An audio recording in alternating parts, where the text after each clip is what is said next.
Okay, so welcome. Thank you for joining me, especially given the rather open-ended title. Who knows what? It could have been a magical mystery tour that you were signing up for. Hopefully, it is to a certain extent, but that will depend a little bit on all of us because my aim is to share some ideas and then to open things up for Q&A, but perhaps also for some interactive conversations in which we might unpack some of the themes that I'm presenting and see how they land for us and what we might do with them. And the broad overview of it all was to think a little bit about how different approaches to knowledge can coexist. And that will be something that I'll come back to in a little while. That's sort of my general focus. For those who've not encountered me before, I am the author of a book, The Truth of Yoga. I have another book on its way out on the history of modern yoga. And I'm also a yoga practitioner. So I'm into all of these questions about where things come from, how they fit together, how teachings from the distant past still inspire us today. For my own, practical reasons, but I'm also somewhat nerdy, so I like to look at what academics have to say and see how that fits together with the world of practical knowledge. So for now, I'm going to share some slides and then we'll talk through a few themes that arise from what I present, and we'll take it from there and see what anybody feels like contributing. So just to remind you, you can at any time type anything in the chat window, and if you do speak later, you will end up on the recording for others to watch. Your name won't be visible, so you can be anonymized and present, but if you would rather speak with your camera off, you could also do that. Okay, let's bring back the slideshow and we'll go from there.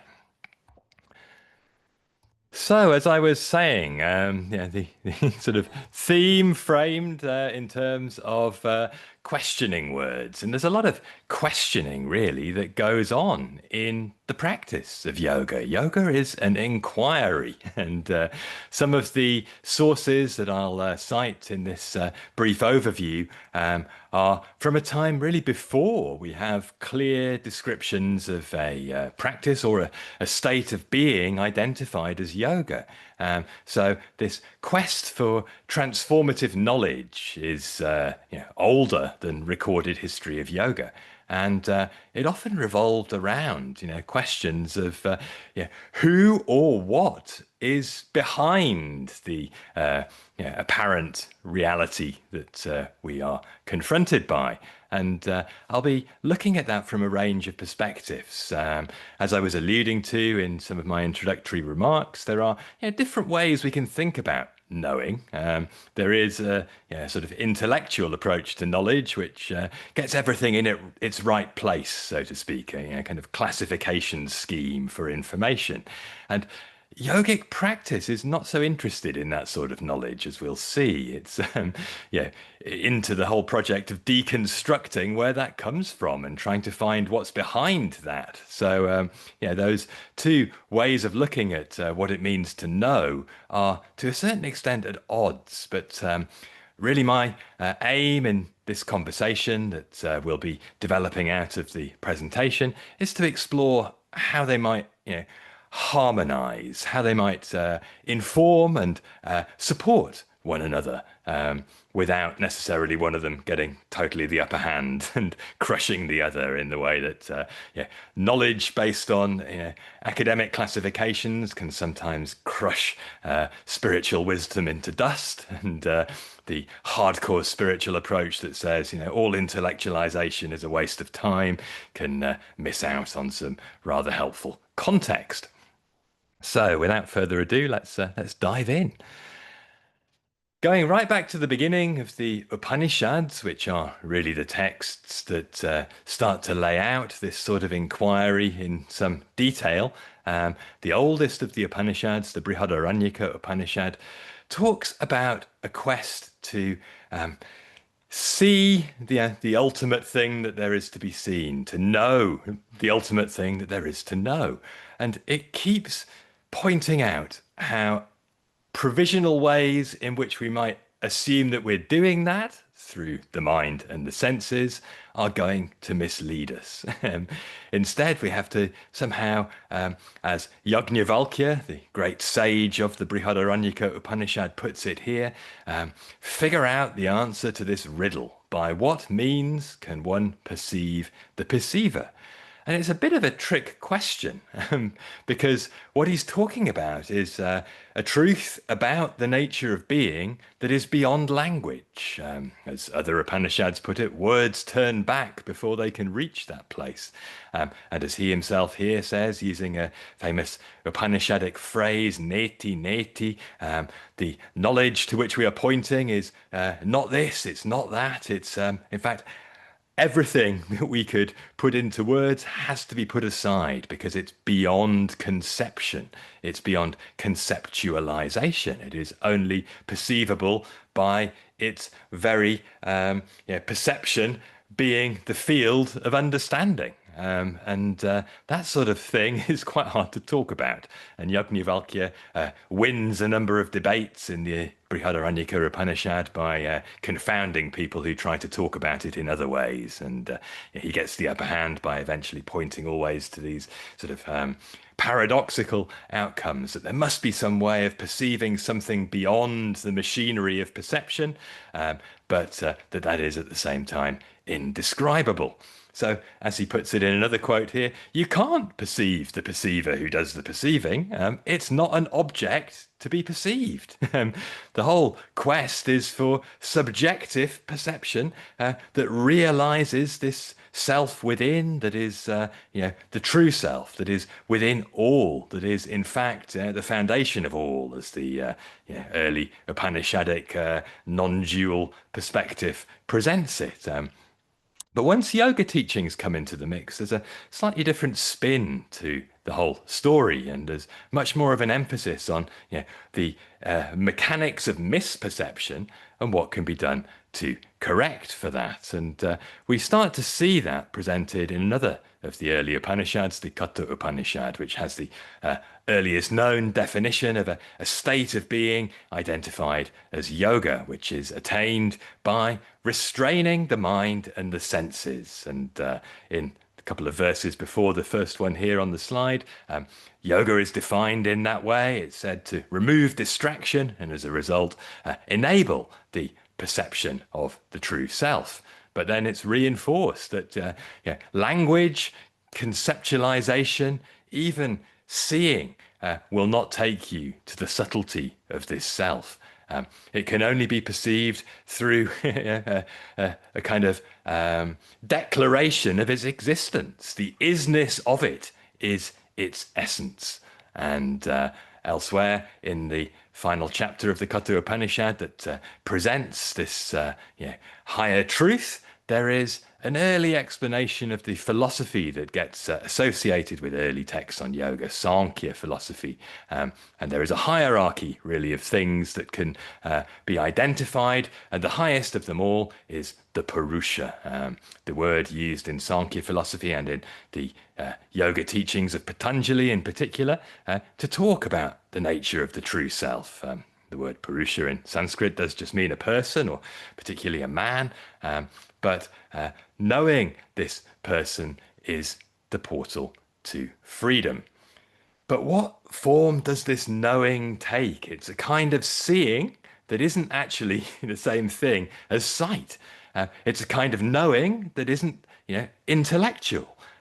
It can't be described, and yet all of this talk about it suggests that it's a real thing that people want to tell each other about. And the Katha Upanishad says repeatedly, it's very hard to grasp because it's very subtle, but you do need a teacher to point you towards it. So there is something that through realization can be shared, but perhaps not going to take place in the next 55 minutes or so of this presentation. Nonetheless, we are, I hope, getting some sense of what it is that is being indicated here. There is a different kind of person, and the one that we think we are is incapable of doing the knowing in a way. So the who in the who knows what question is not necessarily the person we identify as, so to speak. Instead, it is something that is not an object of knowledge, but the subject, the ultimate subject, the supreme subject. And the identity that really is highlighted when we get into systematizations of yogic knowledge is that between a pristine mind, which is undistracted by any engagement with mental or sensory data, and the clarity of pure perception that is that true self.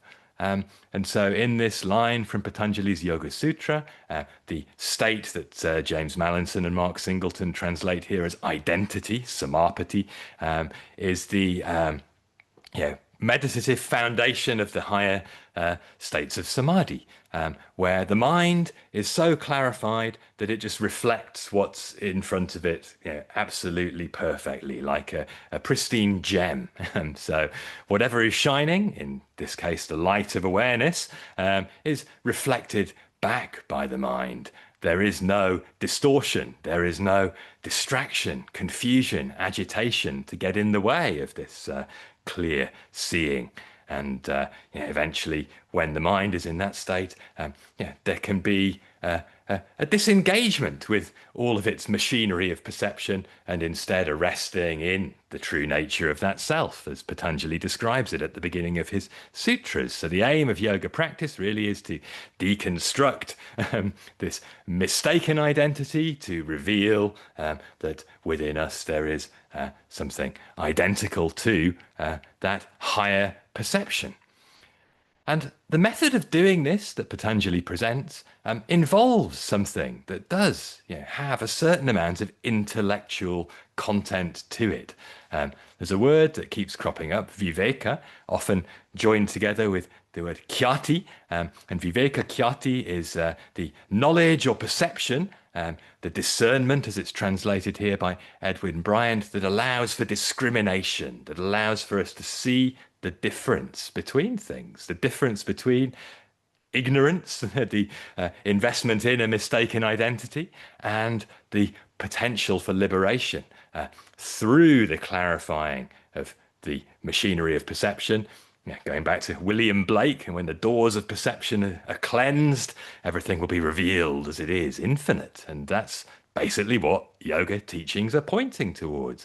Get rid of impurities, says the Yoga Sutra in the second chapter, just before it kicks off the section talking about the Ashtanga, the 8 limbs. It says, if you're practicing these yoga techniques and take it all the way to clarify and purify your mind, light will shine in a way that enables you to make the necessary distinctions. And the distinction that really matters, it says elsewhere in the first chapter, is something that's really, I think, challenging to us in a modern practical context, because it's inviting us to be completely indifferent to the material world, to the world of form, to the world, in fact, also of the mind. The gunas of materiality, the building blocks of the reality that we perceive, the objects of perception, and indeed the machinery through which we are perceiving, all of that is of no interest to the yogi, who is interested instead in the higher knowledge. And once there has been khyati, perception of the Purusha, then there is the possibility of just letting go of all that stuff. It's no longer the priority. Satisfaction through the senses, engagement with the world, doing stuff, being someone, all of that falls away. Or so it is said. I have to admit that I spend most of my time still caught up in a busy mind, identified with name and form, and drawn out into the world. Although yoga practice is the means to counteract that tendency, perhaps just a little bit, enough to start to see it for what it is, a role that we play, rather than the truth of who we are. And if we do want to go all the way with it, Patanjali says, make no doubt about it. It's this capacity to discern based on this knowledge, this perception that is clarifying through the ability to distinguish. And when the mind has been purified so that it is as clear as the Purusha, attaining that state of identity where the light of awareness is reflected back, that is the place that true liberation, that Patanjali calls Kaivalya, starts. And Kaivalya, coming from a word meaning alone, the aloneness, the isolation, the separation, disconnection of clear seeing from all of the stuff that is distracting us, the machinery of perception, the objects out there that we're perceiving, everything else in the world, in fact, all of that falls away. So who's left to know? Well, certainly not anybody who we know at the moment, perhaps. What is to be known? Well, not even an object. There is this collapsing of the process of knowing into pure perception, pure subjectivity, the nature of the Purusha. And in a nice chart of all of the building blocks of Sankhya philosophy that Edwin Bryant presents at the start of his Yoga Sutra translation, there is this little image where some of the attributes of what it is to be a seer are listed under the word Purusha. Consciousness, the witness, the perceiver that Yajnavalkya was pointing towards, that which just is in its isness, standing actually aside from everything else that evolves out of the unmanifest realm of Prakriti, the mind, the body, the senses, the world. All of that basically packed up back into itself, cast aside, resting forever in awareness. And that's the state of liberation, as the Yoga Sutra emphasizes again, reaffirming that statement of indifference to the gunas that we've already seen. At the end of the text, it says, well, you're set free when the material world has no further purpose, because its only purpose was to reveal the truth of who you are. And that's been understood at a level beyond the intellect, and therefore there is a letting go. And that kind of letting go seems to be somewhat equivalent to the corpse pose from which we do not stand up. Certainly the Sankhya Karika describes it in such a way as to suggest that Kaivalya is the end of embodied existence as we know it.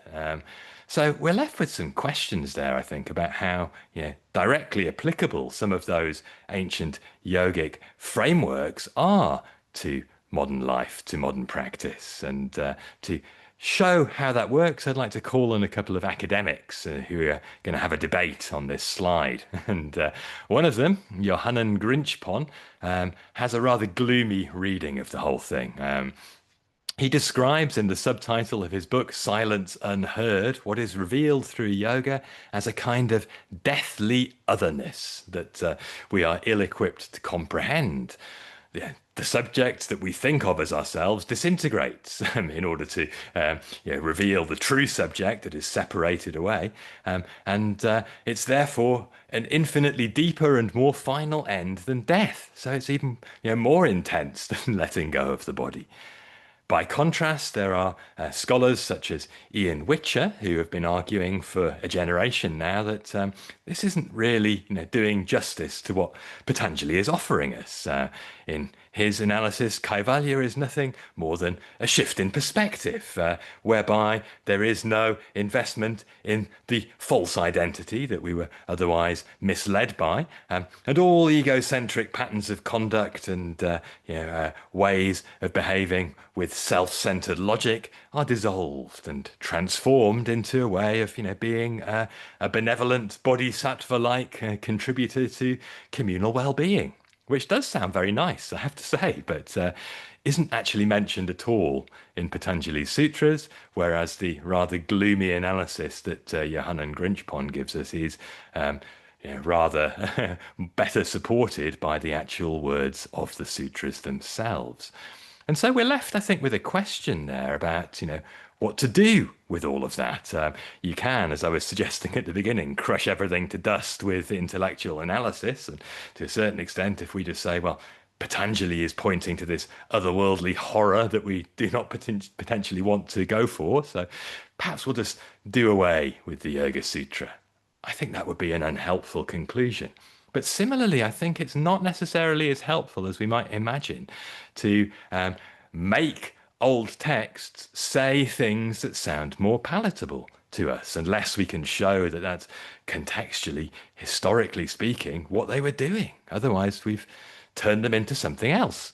And Ian Whicher did actually admit a few years ago that that was basically what he'd done, because he's a practitioner, like many scholars of yoga, and he had allowed his own practical insights to inform his analysis of what Patanjali was doing. He was saying, on this podcast conversation, that what he was studying was actually Patanjali plus himself, and that that was a good thing, and that Patanjali would want that because how else can we find a way of making sense of these pointers towards meditative practice? I would argue, though, that that's perhaps gone a step beyond what it's helpful to do as a scholar. As a teacher of practitioners, talking about ways to make progress with a meditative approach, wonderful to show the way in helpful terms that might lead to bearing fruit. But suggesting that that was what a particular individual in a particular text was saying based on what seems useful right now, yeah, that's a bit more fraught. Because I think one of the main distinctions between the practical knowledge that one needs to get somewhere on the path and the intellectual knowledge that helps us make sense of how the paths of yoga have evolved over the centuries, the millennia, they're slightly different in their priorities. One might be more interested in teachings, and others more interested in context. It's more of an analysis of what's produced the information, what it was doing, who it was serving, rather than necessarily how to apply it. But I do think that those two ways of seeing can reinforce, support each other, and avoid the pitfall of what's happening here, where an apple in the form of what Patanjali had to say becomes an orange in the form of what sounds relevant in the 21st century. And if we do that instinctively, we effectively turn history into the present and lose access to the tradition that we're hopefully getting inspired by, because it keeps being turned into something from the modern reality we inhabit. And I think we can learn more when we allow it to speak its own language and then acknowledge the perhaps distinction between that and where we are. And that's where I think academic studies can be helpful guides to how to make sense of the rather uncomfortable position we might find ourselves in there, and perhaps turn it back around to how to do something that's practically useful. So that was what I wanted to present as a sort of selection of morsels to chew on, food for thought, so to speak. And I'd like to open this up into a conversation about, how these two ways of seeing might perhaps complement each other. But before I invite us to do that, I'm just going to stop sharing slides and see if anybody has any questions that they would like to raise, or any comments or reflections that are bubbling up in response to what I was sharing there. So over to you. Feel free to type something in the chat, to unmute yourself and speak, or if you would rather just put your hand up first and wait to be called on, you can do it that way too. But I'm very happy for people just to speak up if you feel moved to do so. Hi, Daniel. Hi, Ronnie. How you doing? I'm good. How are you? Yeah, well, thank you. Yeah. I was just reading that quote by Ian Whicher, and Hmm. it just sounded more like that was an intellectual inquiry. Interesting. Yes. Yeah. I mean, I think from his point of view, it was an attempt to just get on with his meditation practice and to extrapolate backwards from there what would be a logical thing for a teacher of meditative discipline to have been suggesting. So in that sense, I think he would have thought of it as practical, but in a sense, yes, he's extrapolated away from what's actually in front of him in the form of the Yoga Sutra. Yeah, I mean, it sounds like he still doesn't know what he doesn't know.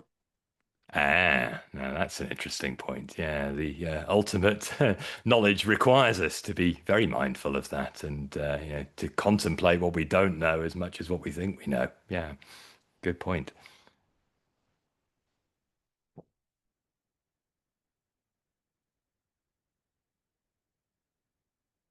Any other reflections or questions that anyone would like to raise?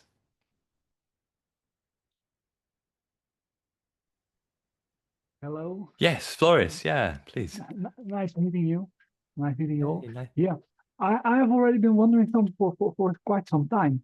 So, uh, Buddhism became a, well, religion, if you want to call it like that, with centers and people practicing Hmm. uh, it, or practicing the instructions, or practicing instructions that they say come from the Buddha. And similar with Jainism, and well, we can find different religions or practices. But are there, or were there, groups, or people declaring that they really practiced what Patanjali describes? Hmm. That is an excellent question to which we don't have very clear answers.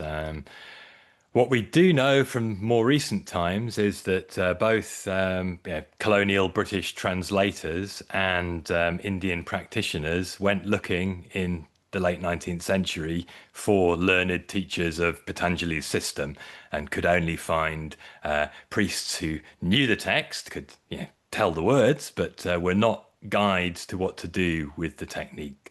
And one in particular, Hari Harananda Aranya, who is the author of this excellent guide to what Patanjali was saying, in both that it translates the original commentary that most often accompanies the sutras and is certainly regarded as having the same authority in Indian tradition. Traditionally attributed to Vyasa. Some scholars suggest maybe the same author of both the sutras and the commentary. But his studies of the Yoga Shastra, the commentarial traditions, and Sankhya philosophy led him to the point that he wanted a teacher and he couldn't find one. So he ended up building his own monastic institution, which is still going, where Sankhya Yoga was promoted. But it's actually very rare to find somewhere where Sankhya Yoga is the practical focus in the modern world. There's a lot of reference to the Yoga Sutra of Patanjali, and perhaps some guidance on some of what it's saying, obviously. But to make that the philosophical foundation is rare for the main reason that other philosophies have come to somewhat colonize the yoga worldview, particularly Vedanta and Tantra over the intervening centuries. Going further back, some of the commentaries do refer to practitioners. They, in the original commentary, there's a number of lines addressed to Brahmanas, so Brahmins, so Brahminical renouncers. So there must have been some, community of priestly types who, for whatever reason, engaged in a period of meditative withdrawal. But how many there were, who they were, whether this was really what they were taught, or whether this is an executive summary of stuff that people like that would have been doing, a kind of Wikipedia page for ancient Indian meditative knowledge, it's a mystery, I'm afraid, like many things about the past, which is why it's helpful to ask those sorts of questions. So thank you. Yeah. Thank you.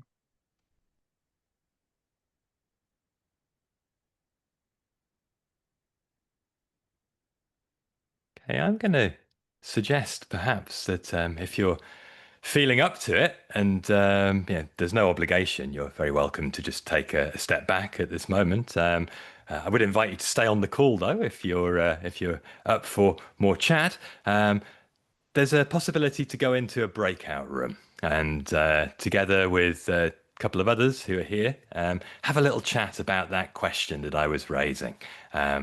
How might this sort of more academic, contextual way of thinking that we've just been engaging in a little bit, trying to say what do we actually know about the past, be harmonious in some way with the kind of knowledge that is about realization of the truth? Are there ways that the two can support each other, or are they so different that they actually, undermine one another? I'm curious to hear what you think. So, as I say, I'm going to make some breakout rooms. I'm going to send you all an invitation. If you're not able to stick around for that, that's fine. But hopefully you will find yourself in a group of roughly three. And yeah, if you aren't so keen to have a chat, that's also fine. You're welcome to stay muted. But hopefully you'll be up for it, and we'll come back here in not long, 5-10 minutes max, and compare notes. I'm just curious to get a sense for how that question lands. So, how do scholarly and practical knowledge relate to each other? Can they be friends, or are they somehow enemies? So, there's an invitation coming up on your screen. If you click there, you'll be invited into a room. It won't be recorded. You can speak freely, and we'll meet back here afterwards. And if you're hanging around in the room and not so keen to join the conversation, that's also fine. I'm going to stay here, but I will turn probably my camera off, my microphone off, and give you a breather.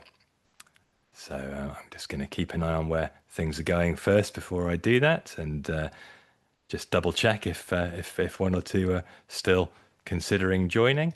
If not, I shall just quickly do some juggling in the room composition, just to make sure people have the opportunity of chatting. So we'll be back talking some more shortly. For now, I will pause. If you're at home later watching this on a recording and wondering what to make of the conversation without somebody to talk to, why not jot down some thoughts? Just freestyle, see what comes up for you. Are academics and yoga practitioners potentially on the same page, or are they talking past one another? We'll be back in a bit to see what we think. Okay, welcome back. Thanks for being up for that spontaneous engagement in a bit of group discussion. I'm sorry for the juggling of room participants, just to try and even out the numbers. I hope that was an opportunity to share a few thoughts. And since that took place, off camera and away from listening ears, I wonder if anybody would feel moved to share some of what transpired with those who are perhaps listening to this later, and also with me, who didn't get to eavesdrop. I really like what Wajid was just saying about how you don't need to go and find yoga, yoga will find you. And I really like that. I mean, I don't know if you want to expand on that, Wajid. Hi Daniel, hi group, hi Hey, everyone. Wajid. Hey. How you doing? You good? I'm good, I yeah. think it's kind of, I think the time just like cut out, so I can't really get any more further. But it was a great ending with the last caption there, so I'm grateful for the lady to actually announce that. I think we chase for things in life sometimes, and it happens. Like say, for example, you're looking for a job, you have your interview skills, you're doing everything, your CV writing, everything, and one day, all of a sudden, without you applying for a job or something just comes to you. It just comes to you as a play, and you think, "Wow, that's amazing! I didn't know I was going to get this, or I was going to do this." So I think with the discussion we were having and the gentleman that was actually talking about it, I think he was kind of what I went through as well in the past as well. And I think probably Daniel, you can probably, from our experience years ago when you did come and teach us, and I was asking you the same kind of questions like, who invented it? Where did it come from? I don't get an answer. I don't understand. Why is that one doing this and why is this one doing this and everything? So I think what you need to do is just relax. Whatever you feel good with, you go and do. And then you just look for the answer and it'll come to you. You just carry on as normal. You enjoy yoga, you enjoy it, you go for it. Because out there are different people nowadays. We've got goat yoga, we have cat yoga. I even went to a boxing yoga. Oh, And wow. I haven't heard of that one. so it's all becoming yogas. Wherever people feel that they feel connected to, go and do it. You'll have your own experience and it'll come to it. And then obviously it comes from one source. What that source is, whether Patanjali is one person, two people, three people, whether it was invented in India, whether it was Northern India or South India, whether it came from I don't know, Jerusalem or anyway, it's you'll find it. Obviously, there's something there, there's cosmic energy there. There is a power. And that power, if you want to connect to it, just connect to it. That's what it is. Hope that kind of gives you a bit of an idea. Thank you. Thank you. No, I appreciate it. And I think, it's just to sort of put my nerd hat on in response, aligns very well with the earliest text to talk about yoga teachings. The Katha Upanishad says, this self cannot be grasped by teachings or by intelligence or even by great learning. Only the person it chooses can grasp it. So effectively, it's an act of grace, what happens with yoga. But I suppose, there's an orientation towards it that makes one receptive. And, particularly from a devotional perspective, one has to be open. Otherwise, there's no receiving. In that sense, there is maybe a step towards. But as you rightly point out, the really important thing is to dive in, and sometimes intellectualizing can be a way of hanging back and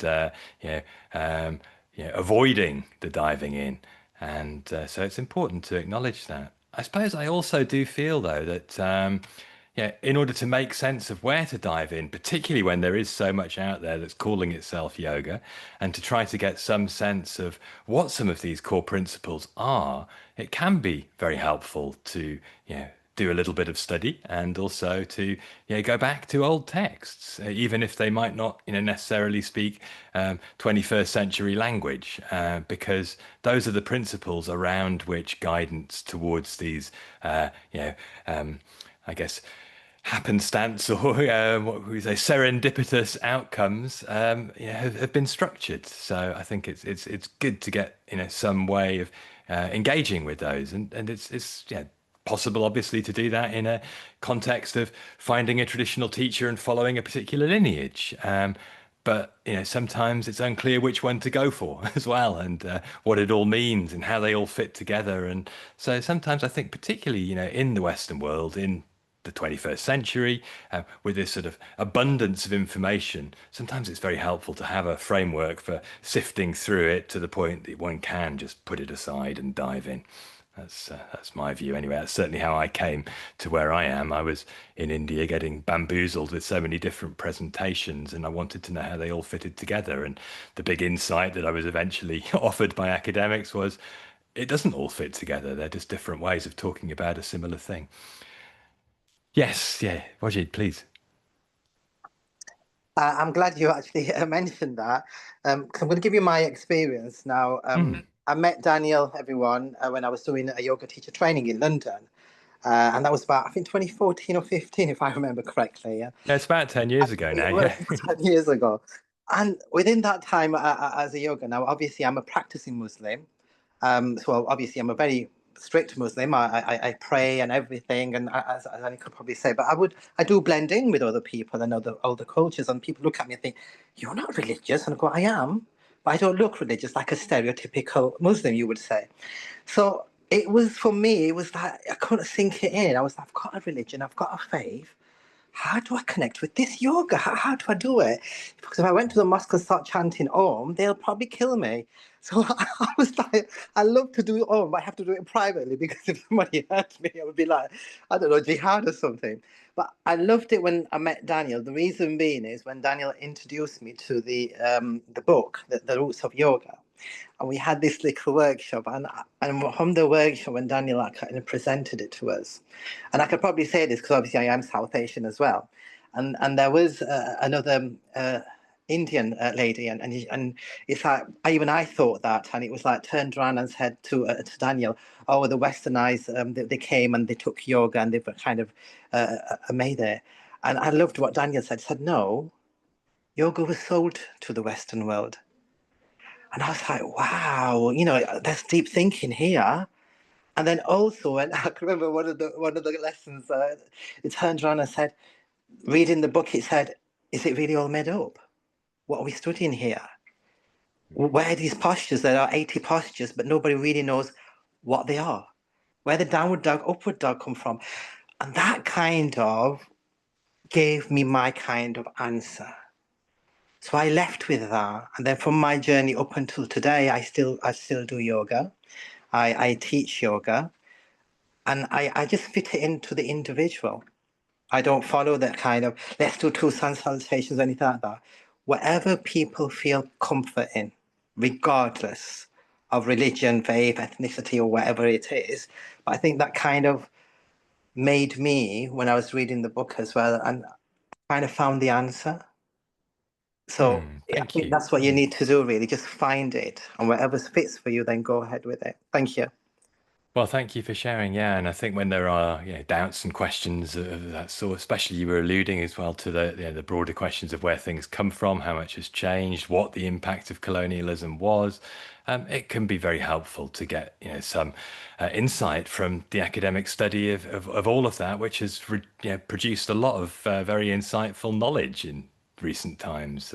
There wasn't really a discipline of studying the history of yogic practice until the last few decades, really, and it's now thriving, and it's perhaps sort of expanded into all sorts of other fields that are less concerned with practice. But what is revealed through that often is that yoga has existed in many different cultural contexts, and in some ways, it's compatible with almost any worldview. It isn't particularly aligned with one only, even if there are a lot of Sanskrit texts from a worldview that we might now call Hindu. There are also Sufi Muslim yogis, there are atheist yogis, there are Buddhist yogis, there are tantric, transgressive yogis. So there's an enormous variety of tradition, and therefore there's also an enormous variety of innovation and change. And I guess that takes us to where we are now, which is inevitably in a position where we're changing to do what you were describing, keep yoga relevant to those who are in front of us. And again, I think it helps to have some sort of way of just feeling in touch with some of the key principles that have shaped all of these different evolutions that are actually in common across most, if not all, yoga traditions as building blocks for whatever it is we might do. Otherwise, it's very easy to just brand anything yoga and pretend that that's somehow in harmony with everything else that's had that label in the past. And although there is quite a lot of flexibility in yogic tradition, I think there's a point beyond which yoga gets stretched and it snaps. And I'm sure we can think of examples for ourselves of things that might fall under that heading. When you say practical knowledge and academic knowledge, how are you defining these? Well, I think, broadly speaking, it's knowledge of practice for practitioners that offers guidance on practice. That's what I'm talking about with practical knowledge. And then ultimately, perhaps the knowledge that comes from practice, the transformative insight. Academics don't usually write about any of those things, although they might themselves be practitioners and have quite deep understanding of all of that. But instead, the academic approach is more analytical, it's more contextual, it's more critical, it's more about picking things apart and seeing if they're quite as people present them, and cross-referencing, trying to work out what's older than other things, what's come from where when things seem new. And that's not necessarily information that's going to directly guide one in practice, but it might help one to feel more comfortable about the fact that practices have been changed considerably, and remind us that things don't necessarily have to be old to be either authentic or effective.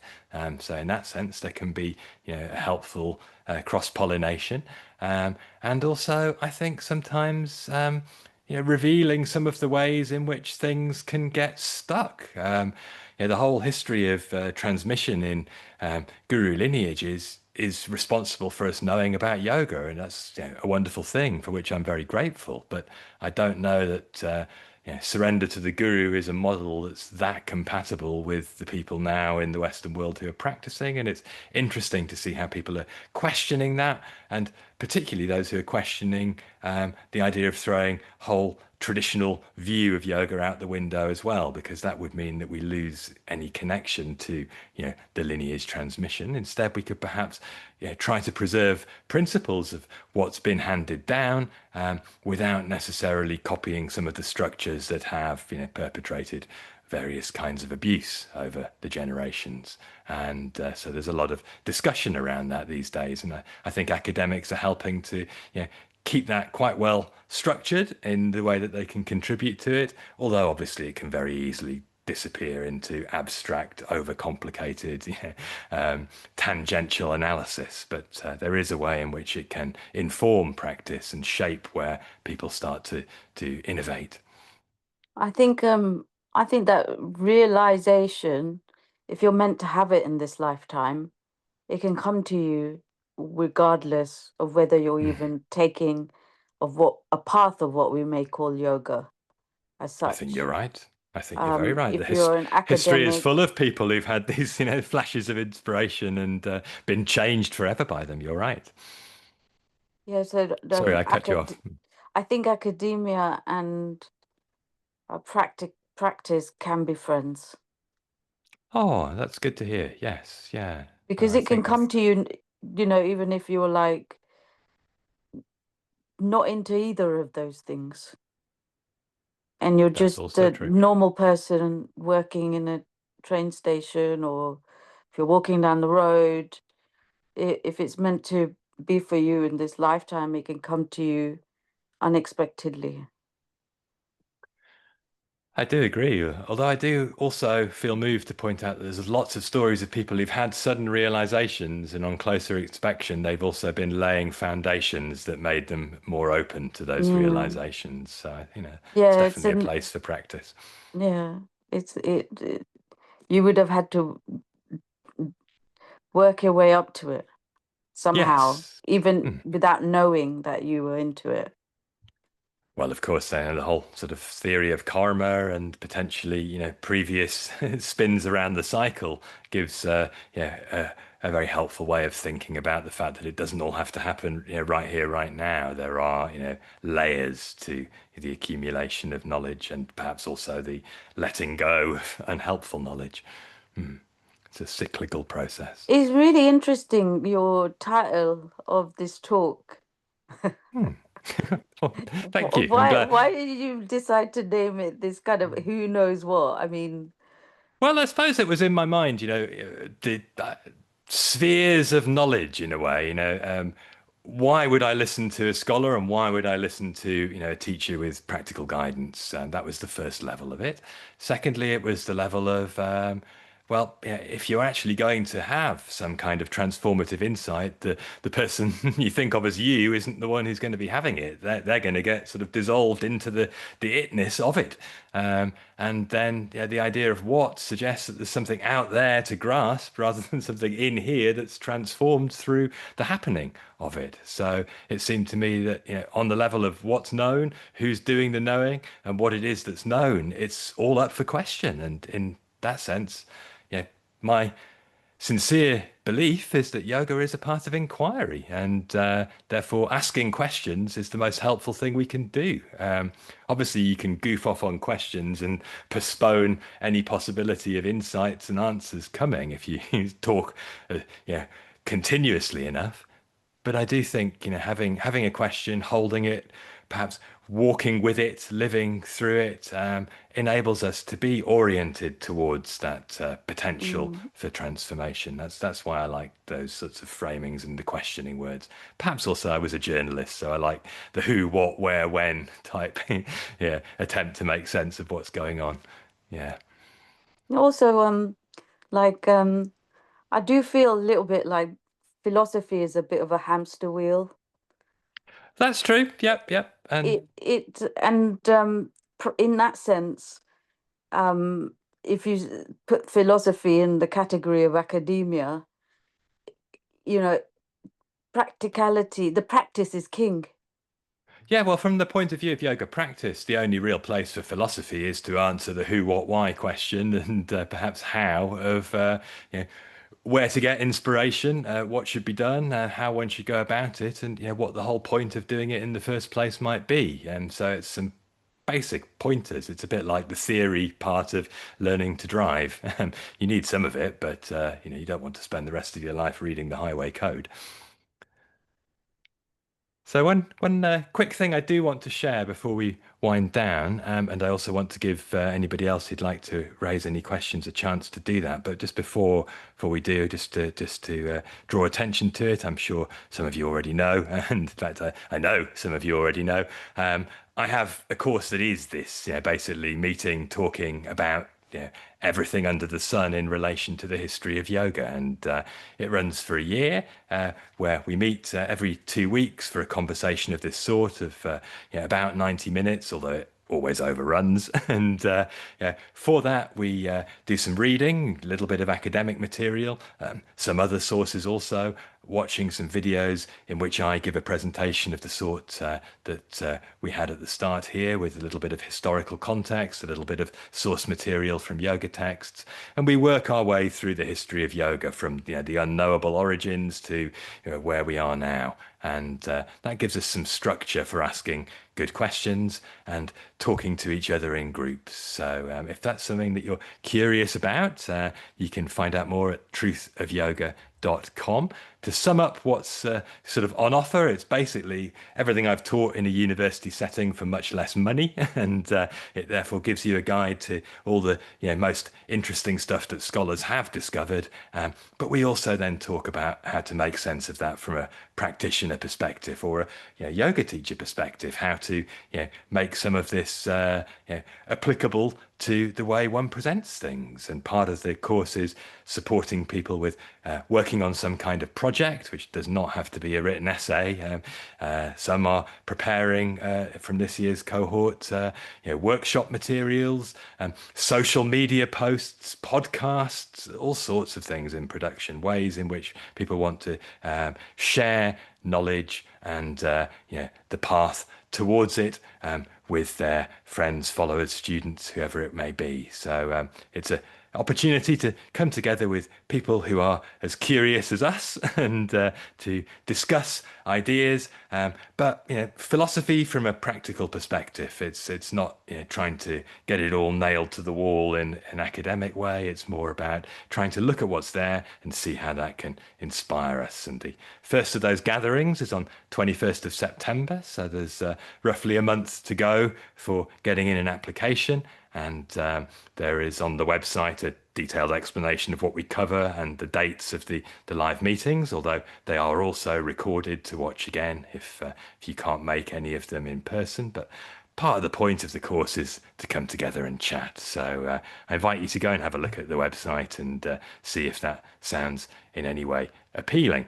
And as an incentive to join us, if you sign up in the next week, so before the 20th of August, before the start time of this presentation, which was 7 p.m. UK time, you can get a discount on payment in full with this code, and I'll be sending that round in an email afterwards as well.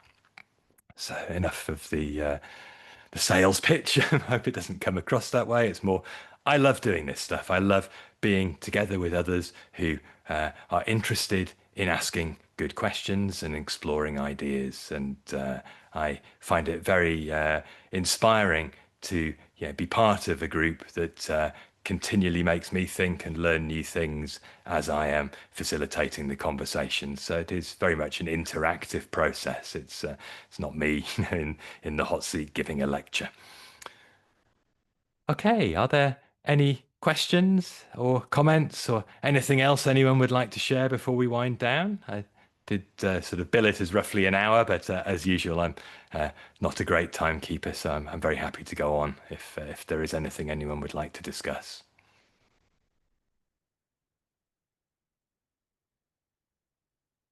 Yeah. Hi, Daniel. Hey, Richard first, then Raphael. Yeah. Hey, Richard. Nice to see you. Nice to see you. I'm in total agreement with when you say that yoga is a path of an inquiry, but I believe that the underlying quality of the universe is curiosity, and I think that every individual is an agent of that curiosity. It's just that the yogis have a little bit more focus on it, but everybody's curious about themselves and the world. So I think it's a really interesting idea that you have, is that curiosity is the spice of life. It makes you keep going. I love that phrase. I'd like to see that on a t-shirt if you could There you go. be moved to present it. Yeah, curiosity is the spice of life. Yeah, I mean, we are sort of the mechanism by which the universe knows itself in some ways. Exactly At right. least, yeah. So that's what yoga can perhaps facilitate for us. Yeah, The universe has wholeheartedly created us agree. to know itself. We're Yeah, looking at you. Yeah. yay. Great talk. Yeah. Oh well, thank you for coming and thanks for I, sharing al- that. That was.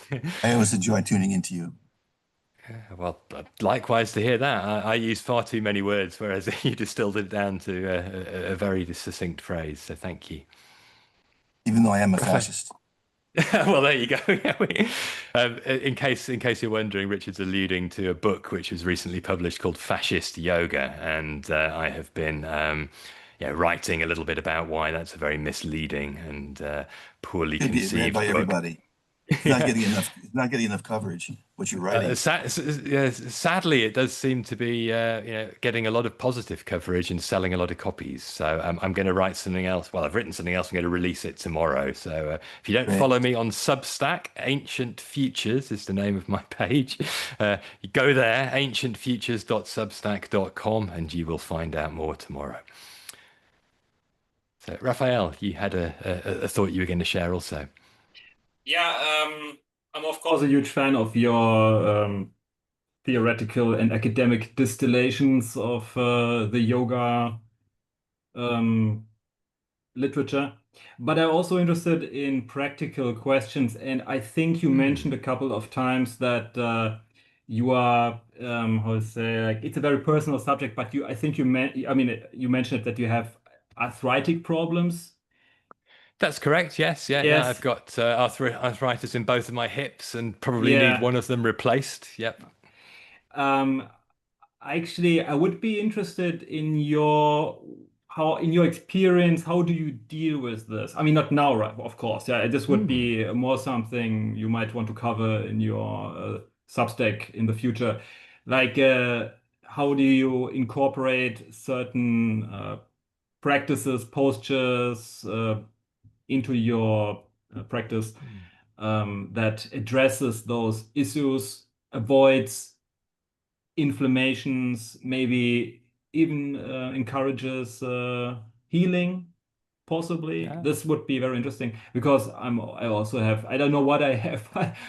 I have the usual, I guess, lower back problems that you get when you reach the age of 40. And then, yeah, so I would be interested in hearing on those very practical matters from you maybe in the future. Well, thank you for sharing that, Raphael. Appreciate it. And I'm sorry to hear that you've also got bodily afflictions. It seems to be an unescapable fact of life that the body slowly starts failing us in all sorts of ways. But yeah, I'd be happy to talk about that. And it's good to hear that there would be some appetite. I don't really want to focus too much on my own woe is me stories. But yeah, the one thing I will say right here, right now, is that the most difficult and most challenging thing for me was losing the ability to sit comfortably on the floor in a cross-legged position. That really messed with my commitment to the two practices that have been the most transformative for me, meditation and pranayama. And it really gave me a hit to the ego to be going into yoga studios, talking about ideas and having to get a chair. So it's been very humbling. That's a very interesting point. I just don't want to extend too much, but like this cross-legged posture, lotus posture, etc. For example, I never even attempted to get into this posture for an extended period of time. I just kneel on a bench, and this is I would be interested in hearing more about this from you in the future, also because because you said ego. So you go to a yoga studio and you have every human has this wants to impress other people, yeah, and like see how I can sit like this for an extended period of time. I mean, I would be interested in how postures um, are facilitating meditation for you. Do you really need to be in a cross-legged posture, or can you even sit on a chair? So I would be interested in hearing your experience. So, and also don't think of this as that you are whining around because you like you phrase it a little bit like this, as if, yeah, I don't want to talk about my ailments. I don't think of it like this. It's you have your experiences, and I would like to, and you're very smart, and so it would be interesting to hear about your perspective on that. Nobody here considers this as whining or something. No. Yeah. Well, thank you. I appreciate it. No, and yeah, Sheila held up another sitting aid, which was a useful thing to be aware of. I mean, yeah, it's been a process for me. As I say, it's been humbling because I've had to confront a lot of misconceptions that I have sort of unconsciously been carrying in all sorts of ways about what practice looked like, about what message I was subliminally sending by the way I behaved. Honestly, I think it's made me engage much more fruitfully with yoga philosophy. So for that, I'm quite grateful. But it's also reminded me what a beginner I am. So that's always handy. Yeah, just to say that Yes, Sheila. I made it to 50 before my hips gave out. But when I started training as a yoga teacher, and my back, it all got better again. So I do need to sit on something if I want to sit for a long time. But you get your spine in the right direction. Doesn't matter what you're sitting on, does it? It's certainly possible to make a lot more space and I've discovered, there were things I was doing that was continually stressing the joint in my attempt to maintain what I had been doing before, whereas throw all that away and it's possible to, I've been largely pain-free for the last couple of years. I get a bit of a twinge, but I've figured out things to do. So I'm happy to talk about those, and it's interesting to hear that would be of interest. So I'm actually going to teach a retreat with another teacher who's just had a hip replacement later this year. So perhaps after comparing notes with him, that would be a great time to share quite a lot from both our perspectives. Yeah. Yes, Floris. I want to second what Rafael said. I think it's very interesting. One of the reasons I practice asana regularly is so that I can sit still for a long period of time. And yeah, over the years, I have noticed an increased range of motion in my entire body, and I can take away. I have one block less, so I'm almost sitting on the floor, but I will probably never get there. But that's fine. But yeah, what I think would be interesting to know as well is the mistakes, let's say, that you made. What was it that you took out of your practice? Because at some point I started practicing Ashtanga Vinyasa with some enthusiasm, and then I got knee problems, and then I became interested in getting going to a teacher training to actually learn what we are doing, and then I started reading anatomy books to understand better how things worked, and then some simple adjustments. And now I have not had any new problems for a year, I guess. So yeah, and I noticed not many people talk about the success stories. Like, I practice this every day, and look at me, I can now sit in a in a full lotus. Very few people say, I practice this for every day, and now my hips are busted. Yeah, it's a good point. Yeah, and I mean that is part of the truth of what happened. A repetitive strain in certain ways definitely made probably a genetic condition worse. And so happy to talk about that. And I'm also happy to hear that you found a way back from pain. I think coming back to Richard's point about curiosity, there's a way. I mean, the body has a lot of intuitive wisdom in it. It's just the mind can be very stubborn and continue to force the body into unhelpful things. Yeah. It doesn't matter what you practice, it matters how you practice it. 100%. Yeah. You're becoming a t-shirt factory tonight, Richard. A little side business. Great. Anything else anyone would like to say before we wind down? Thank you. Well, I'd like to thank you and everyone else who's contributed. It's a real pleasure to have you guys come and trust in the fact that this was going to be interesting, especially with such a an esoteric title, so to speak, where it wasn't very clear what would be on offer. So I really appreciate everybody's input, and I hope to see you all perhaps in some way sometime soon, whether it's in an online course setting or perhaps in person somewhere. Who knows? That would be very nice. I know I'll be seeing some of you in any case. Yes, Floris, yeah, I look forward to starting. If you'd like to join us, please do go and check out truthofyoga.com. And otherwise, till the next time. Thanks again. Take care. Thank you. Bye. Bye.